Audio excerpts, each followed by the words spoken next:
The Heart of a Goof by P.G. Wodehouse. Read by Jonathan Cecil. 1. The Heart of a Goof. It was a morning when all nature shouted Fore. The breeze, as it blew gently up from the valley, seemed to bring a message of hope and cheer, whispering of chip shots holed and brasses landing squarely on the meat. The Fairway, as yet unscarred by the irons of 100 dubs, smiled greenly up at the azure sky, and the sun, peeping above the trees, looked like a giant golf ball, perfectly lofted by the mashie of some unseen god, and about to drop dead by the pin of the 18th. It was the day of the opening of the course after the long winter, and a crowd of considerable dimensions had collected at the first tee. +4s gleamed in the sunshine, and the air was charged with happy anticipation. In all that gay throng, there was but one sad face.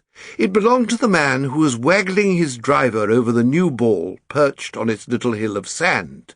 This man seemed careworn, hopeless.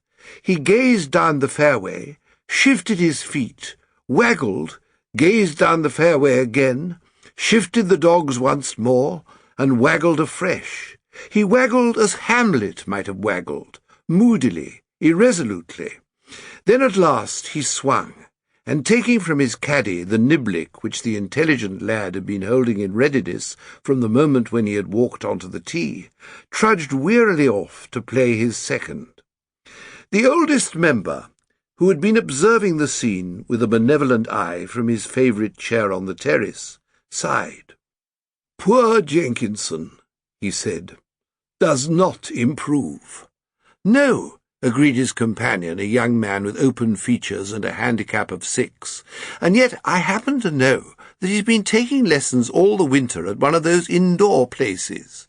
Futile, quite futile," said the sage with a shake of his snowy head. "There is no wizard living who could make that man go round in an average of 7s. I keep advising him to give up the game." "You?" cried the young man, raising a shocked and startled face from the driver with which he was toying. "You told him to give up golf? Why, I thought—" "I understand and approve of your horror," said the oldest member gently. "But you must bear in mind that Jenkinson's is not an ordinary case. You know, and I know, scores of men who have never broken 120 in their lives." Sample complete. Ready to continue?